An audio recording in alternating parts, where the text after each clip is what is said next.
welcome to Elektro Vox 2023 Infest, and I'm joined by INTSEC, who just blew the shitting roof off of Infest, to be honest. They were the #1 for me to watch this weekend, and he certainly did not disappoint. So, Mr. INTSEC, please introduce yourself and what sort of music you make. Yeah, I'm INTSEC. I write nasty industrial techno. Was pretty filthy. I try to make it as nasty as possible. Yes.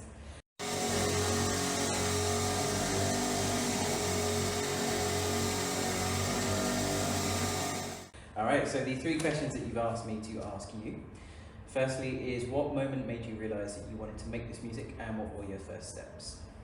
I mean, I've always been into the industrial music.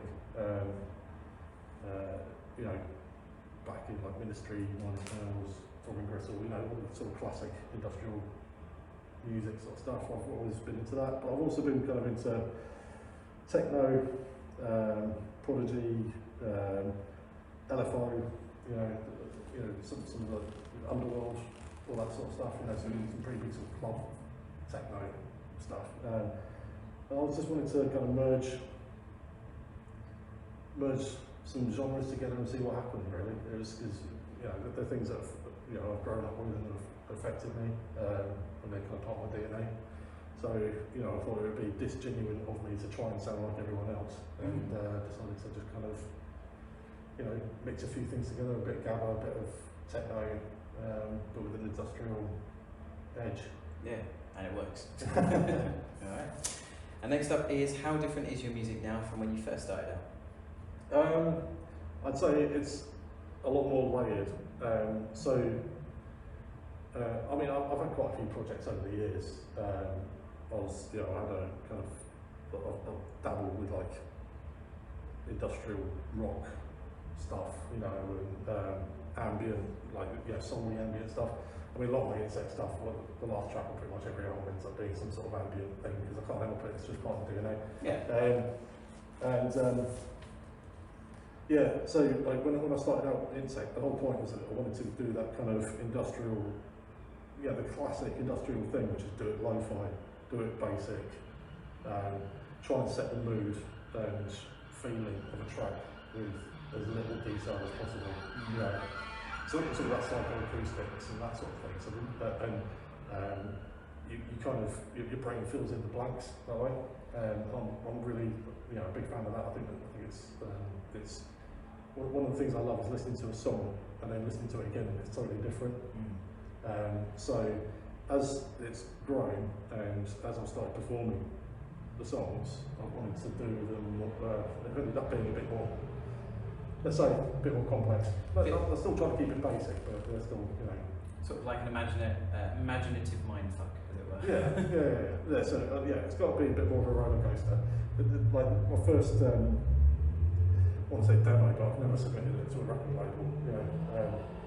So I don't think the record labels even listen to it. So the first sort of demo, EP, whatever you want to call it, Delete, was super basic, super lo-fi, 4 tracks, and just as nasty and horrible as possible. And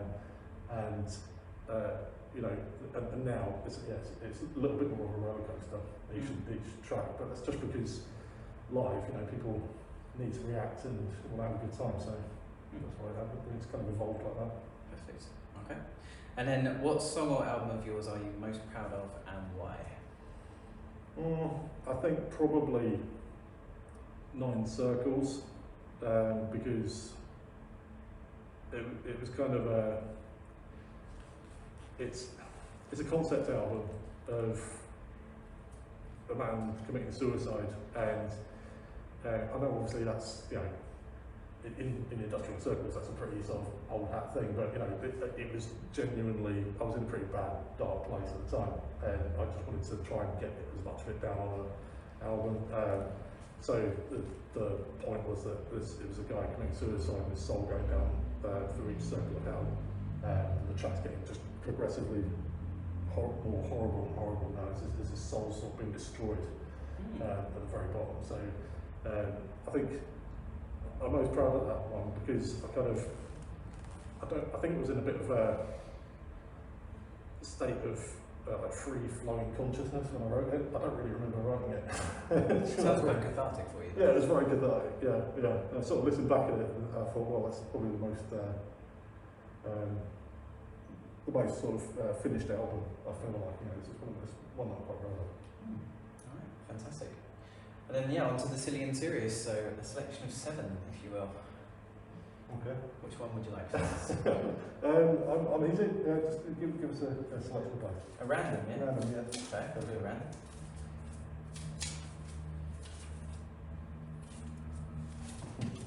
Okay. Right, so going with a silly one first then. So, which fictional character would you like to be for the day? I think I'd probably be. It's pretty obvious. I'll be Deckard from Blade Runner. I think. Deckard from Blade Runner. Yeah, nice. It's everything's cool there. Okay. And then a serious one. If you had the chance to say something to your younger self at the start of your music career, what would that be? Don't be afraid to perform. Yeah. That's it. Don't be afraid to perform. Just get out there and do it. Okay, fantastic. And then a serious one. If you could ask the universe one question and get a clear, definitive answer, what would that be? Is there life out there? Good question. Yeah. Yeah, no. And a silly one is, do you have a plan for the collapse of society? And if so, what is it? Well, I'll still be able to make music. That's the good thing about industrial music. It doesn't matter whether you make it with electronic equipment or you make it with scrappy. So, if the collapse of civilization means that there's complete. Maybe that's why Mad Max Fury Road did so good. Like, with, all those sort of like the guitar guy with the flaming guitar. It's like, don't kill me, I'm really useful. Just plays out the best industrial set. Absolutely. Just that. Yeah, absolutely. Just look after me, I can provide the theme track. Alright, and then the silly one. If you could make something legal become illegal, what would that be? Something legal become illegal. Really on the front questions. Country music. Yeah, I think country music. I know that's a wide genre, but I'm alright with Johnny Cash, but some country music's pretty bad. No one tells their film system. Right. And another silly one. If your band if you had your own cartoon show, what regular adventures would you get up to? I think it'd be like Mr. Ben, where you kind of, I'm sorry, it's a bit now, We all know Mr. Ben. where you kind of go into the dressing room, dress up as something else, and then you've got endless adventures. Just go down Smithy's, the fancy dress shop, and then you've got like infinite adventures. Just come on stage and start playing out hip hop. Sorry, I put on the wrong outfit today.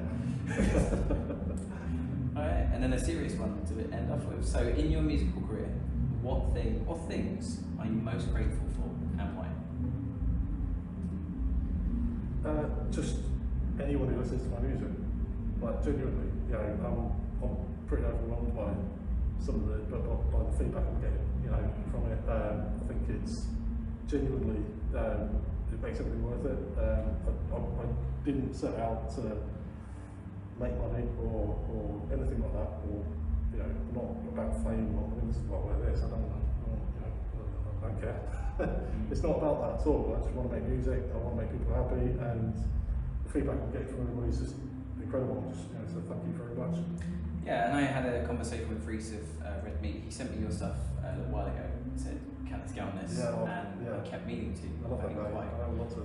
So when I saw you on the lineup, I obviously did my research, and he deserves way more followers. So if you don't follow, get on it, because we had a good old chat, and he was saying that the reason your music is so good is because you don't care about doing it for the attention. It's for the music, and that really came across in that set. That was great.